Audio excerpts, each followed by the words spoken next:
एक बार आनंद भिक्षाटन के लिए एक नगर में पहुंचते हैं। बहुत देर चलने के बाद उन्हें तेज प्यास लग जाती है, जिसके कारण वो एक कुएं के पास जाते हैं जहां पर कुछ स्त्रियां पानी भर रही होती हैं। वो उन स्त्रियों से कहते हैं कि कृपया आप हमें पानी पिला दें, क्योंकि हमें बहुत तेज प्यास लगी हुई है। उनमें से एक स्त्री आनंद को पानी पिलाती है और वो स्त्री आनंद के रूप को देखकर पूरी तरह मन मोहित हो जाती है। मन ही मन सोचती है कि यदि मुझे विवाह करना है तो इसी व्यक्ति से करना है, क्योंकि इतना सुंदर व्यक्ति मैंने आज तक नहीं देखा था। आनंद एक राजकुमार थे, जिसकी वजह से उनकी सुंदरता स्वाभाविक थी। वो स्त्री अपने मन में कई तरह की योजना बनाती है कि किसी तरह से मैं इस व्यक्ति से विवाह कर सकूं। आनंद वहां से जा ही रहा होता है। वह स्त्री आनंद को अपने घर भोजन के लिए आमंत्रित करती है। आनंद उस स्त्री का आमंत्रण स्वीकार कर लेते हैं और उसके घर भोजन के लिए चले जाते हैं। घर पहुंचकर वह स्त्री भोजन पकाती है और आनंद को भोजन परोसती है। आनंद भोजन करना शुरू कर देते हैं और जब आनंद भोजन कर रहे होते हैं तो वह स्त्री आनंद को एकटक देख रही होती है। आनंद भोजन करने के बाद उस स्त्री के घर से चले जाते हैं। आनंद के जाने के बाद वह स्त्री अपनी माँ से कहती है, माँ आपको मेरे विवाह की चिंता लगी रहती है ना। उस स्त्री की माँ कहती है, हाँ पुत्री। वह स्त्री कहती है, तो ठीक है, मैं विवाह के लिए तैयार हूँ और मैंने अपना वर चुन लिया है। उस स्त्री की माँ पूछती है, कौन है वो? वह स्त्री कहती है, वो ये भिक्षु है जो हमारे घर भोजन करने के लिए आए थे।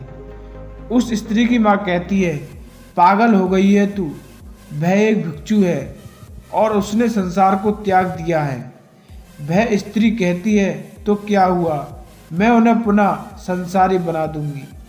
उस स्त्री की माँ कहती है, ये नहीं हो सकता। वह स्त्री कहती है, यदि तुम चाहो तो हो सकता है माँ। तुम जादू टोना जानती हो ना, तो ऐसा कोई मंत्र फेर दो कि वह भिक्षु मेरा हो जाए, और अगर तुम ऐसा नहीं कर सकती तो मेरा मरा हुआ मुंह देखने के लिए तैयार हो जाओ। उस स्त्री की माँ कहती है, ठीक है, यदि तेरी यही जिद है तो तू ऐसा कर कि उसे एक बार फिर भोजन पर बुला। मैं वशीकरण के दाने बना दूंगी, तू उसके भोजन में मिलाकर उसे खिला देना, फिर वह भिक्षु हमेशा के लिए तेरा हो जाएगा। अगले दिन फिर वह स्त्री आनंद को भोजन के लिए आमंत्रित करती है। आनंद उस स्त्री की बात मान लेता है और उसके घर जाकर भोजन ग्रहण करने लगता है। उस स्त्री ने पहले से ही भोजन में वशीकरण के दाने मिला रखे होते हैं, जिसके कारण आनंद बेसुध हो जाता है। आनंद के बेसुध होते ही वह स्त्री आनंद के साथ गंधर्व विवाह की तैयारी में लग जाती है। वहां बुद्ध के पास भिक्षाटन कर सभी भिक्षु लौट आते हैं, परंतु आनंद नहीं लौटता। आनंद के वापस न आने के कारण बुद्ध अन्य भिक्षुओं से उसके बारे में पूछते हैं। सभी भिक्षुओं में से एक भिक्षु कहता है, बुद्ध आज आनंद एक स्त्री के घर भोजन करने के लिए गया था। बुद्ध कहते हैं, परंतु बहुत समय हो गया है, अब तक उसे लौट आना चाहिए था। तुम जाओ और उसे देख कर आओ। वह भिक्षु उस स्त्री का घर जानता था जहां आनंद भोजन करने के लिए गया था। वह भिक्षु सीधा उस स्त्री घर पहुंचता है और देखता है कि वह स्त्री आनंद के साथ गंधर्व विवाह की तैयारी कर रही है। इतने में ही आनंद को होश आ जाता है और उस स्त्री और उसकी माँ की कोशिश नाकाम हो जाती है। वह भिक्षु आनंद और उन दोनों माँ बेटी को बुद्ध के पास ले जाता है और बुद्ध को पूरी घटना समझाता है। बुद्ध उस स्त्री से ये सब करने का कारण पूछते हैं। वह स्त्री बुद्ध से कहती है, मैं आनंद से प्रेम करती हूँ। बुद्ध उस स्त्री से पूछते हैं, आनंद में ऐसी क्या विशेषता है जिसने तुम्हें इतना मोहित कर दिया है? वह स्त्री कहती है, बुद्ध मुझे आनंद का सब कुछ अच्छा लगता है। उसकी आँखें, उसकी नाक, उसके होठ, उसकी चाल, उसकी वाणी और सब कुछ। मैं उसके हर रूप से प्रेम करती हूँ। बुद्ध कहते हैं, आनंद में रूप और गुण तो हैं जो किसी को भी आकर्षित कर सकते हैं, परंतु क्या तुमने उसका प्रेम से भरा हृदय देखा? क्या तुम जानती हो कि आनंद शाब्दिक प्रेम किससे करता है? वह स्त्री कहती है, मुझसे तो नहीं करता।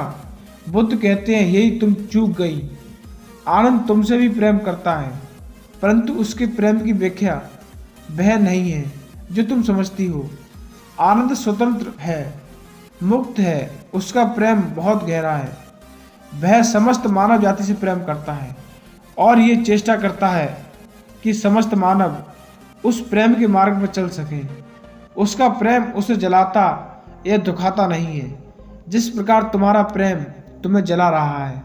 यदि तुम आनंद से सच्चा प्रेम करती हो तो तुम समझोगी और उसके प्रेम में कभी बाधक नहीं बनोगी। अब तो उसके प्रेम को ऊंचाइयों तक ले जाने की चेष्टा करोगी।